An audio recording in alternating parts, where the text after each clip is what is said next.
میرے بیٹو جب ہمارا جینا مرنا ہمارا مشن حدیث ہوگا، منہج محدثین ہوگا، تو ہم محنت کریں گے کہ نہیں کریں گے؟ ہم بڑی زیادہ محنت کریں گے، ہم بڑی زیادہ محنت کریں گے، کتابوں کو بار بار کھنگالیں گے، بار بار پڑھیں گے۔ شیخ حافظ زبیر لزئی رحمہ اللہ میرے استاد محترم، انہوں نے مجھے خود بتایا کہ میں نے التنقیل کو 7 مرتبہ پڑھا، میں نے تنقیل کو 7 مرتبہ پڑھا، اور اللہ تعالیٰ نے مجھے علم حدیث علل جرح و تعدیل کا فن سمجھا دیا۔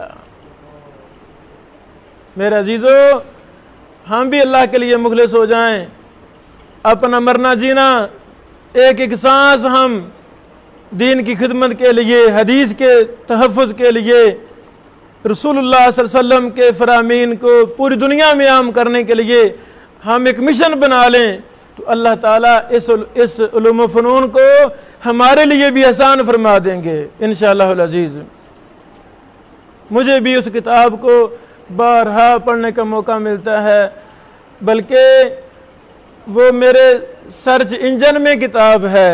سرچ انجن سے مراد یہ ہے کہ میں نے کوئی بھی چیز سرچ کرنی ہے تو اس کتاب کو میں نے ضرور دیکھنا ہے۔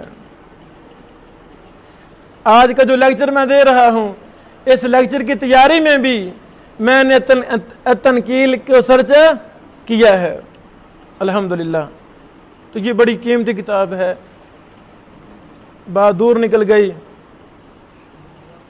ہم یہ بیان کر رہے تھے کہ صحیح حدیث کی 5 شرطیں ہیں۔ اس وقت تک ہم کسی حدیث کو صحیح نہیں کہیں گے جب تک یہ 5 کی 5 شرطیں محدثین کے منہج کے مطابق وہاں پائی نہ جائیں۔ سمجھا گی؟ جب 5 شرطیں پائی گئی ہیں تو وہ انشاءاللہ ہم قسم اٹھا کر کہیں گے اللہ کی قسم یہ حدیث صحیح ہے، یہ دین ہے، رسول اللہ صلی اللہ علیہ وسلم نے واقعتاً یہ فرمایا ہے۔ تو وہ علماء، وہ خطبہ، وہ مصنفین جن کا علم جرح و تعدیل سے تعلق نہیں ہے، علم حدیث ان کو پتہ ہی نہیں ہے، ایسے سو کر اٹھتے ہیں، ممبر پر بیٹھ کر کہنا شروع کرتے ہیں قال رسول اللہ، قال رسول، ایسے نہیں، پوچھ لیں بھی کہاں ہے۔ ہمارے ادھر دیہات میں ایک خطیب صاحب صبح صبح یعنی اعتکاف کے دن جا رہے تھے، رمضان کے آخری عشرہ اعتکاف کا، اس نے بیان کرنا شروع کر دیا، لوگوں رسول اللہ صلی اللہ علیہ وسلم نے فرمایا جس نے اعتکاف کیا اللہ تعالیٰ اسے 2 حجوں اور 2 عمروں کا ثواب عطا فرمائیں گے۔ اس طرح کی روایتیں بیان کرنی شروع کر دیں۔ اس نے درس ختم کیا، میں اس کے پاس گیا، میں نے کہا محترم یہ روایت کہاں آتی ہے؟ کہنے لگے یہ تو بخاری میں ہے۔ کہاں ہے؟ یہ تو بخاری میں ہے۔ میں نے بھائی سے کہا جاؤ بھائی میرے گھر سے بخاری لاؤ۔ وہ چلنے لگا تو وہ مکر گیا خطیب، کہتا نہیں نہیں یہ ابو داؤد میں ہے۔ میں نے کہا چلو ابو داؤد بھی لیتے آنا، وہ بھی لیتے آنا۔ اور پھر وہ یہاں سے مکر گیا، نہیں نہیں شاہ صاحب یہ میں نے نہ کہیں سے سنی تھی، پتہ نہیں کہاں ہے، پتہ نہیں کہاں ہے۔ تو میرے عزیزو، ہمیں رسول اللہ صلی اللہ علیہ وسلم کی ذات سے سب سے زیادہ محبت ہے۔ آپ علیہ الصلوۃ والسلام کی محبت ہمارے ایمان کا حصہ ہے۔ جہاں آپ موجود ہیں، جس شہر میں، جس ملک میں، جہاں بھی آپ موجود ہیں، جس ادارے میں، تو وہاں تحقیق کا ذوق ہم پیدا کر دیں۔ ممکن ہے پوچھنا شروع کر دیں استاد محترم یہ حدیث صحیح ہے کہ ضعیف ہے، راویوں پر بحث کرنا شروع کر دیں، خطیب سے پوچھنا شروع کر دیں۔ ہمارا یہ پیار محبت سے پوچھنا خطیب صاحب کو مطالعے پر مجبور کر دے گا، کرے گا نہیں کرے گا کہ یار یہ ہر دفعہ ہم سے پوچھتا ہے، اس نے پوچھنا ہی پوچھنا ہے۔ ہم یہ سبق اپنے متعلقہ لوگوں کو سمجھا دیں، دیہاتوں میں جائیں، شہروں میں جائیں، مساجد میں دروس دیں، پوچھا کریں، جب بھی کوئی حدیث بیان کرے، مسئلہ بیان کرے، پوچھا کریں، تحقیق کیا کریں۔ تو اللہ کی قسم ہمارے علماء بھی مطالعہ کے عادی بن جائیں۔ آپ کو پتہ ہے کیا ایک مہینے میں 70 دروس دیتے ہیں ہمارے خطیب کے ہی ایک 70 دروس۔ تو کب مطالعے کے وقت ملتا ہے؟ وہی کچی پکی باتیں پرانے مطالعہ والی، پریشانی آتی ہے۔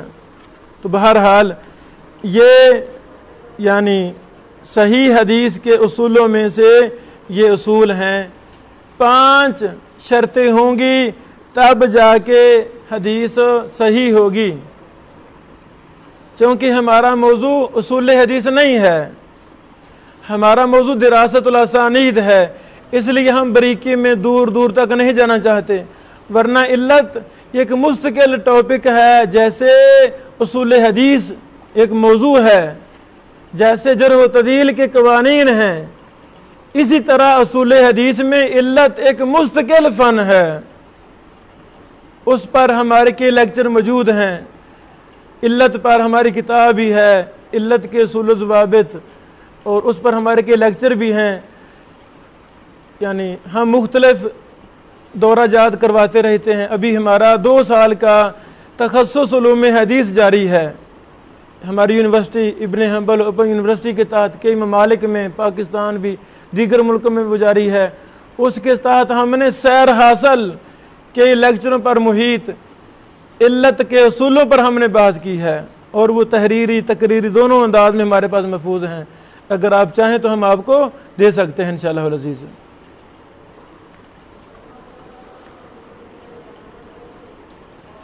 یہ چند باتیں تھیں اصول سند کے اصولوں پر، اصول سند کے متعلق یہ چند ضروری باتیں تھیں۔ اب اگلی میں باتیں شیئر کرنے سے پہلے آپ سے میں کوئی سوال کرنا چاہتا ہوں، تاکہ یہ چیزیں ازبر ہو جائیں۔ کوئی آپ کے ذہن میں سوال ہے تو آپ مجھ سے پوچھ سکیں، پھر ہم آگے شروع کرتے ہیں۔ بیٹا یہ آتا ہے نا طریقہ، آپ کو اس کو شیئر کر دیں۔ ہاں شیئر کر دیں۔ جی بیٹا کوئی سوال ہو تو آپ پوچھیں، غلطی نہیں کرنی، شیئر کر دو۔ جی بیٹا، ہاں جی، ہاں لائیو ہے۔ موبائل مجھے دکھا دو، موبائل۔ جی بیٹا کوئی سوال ہو اسی سبق کے متعلق تو آپ پوچھیں۔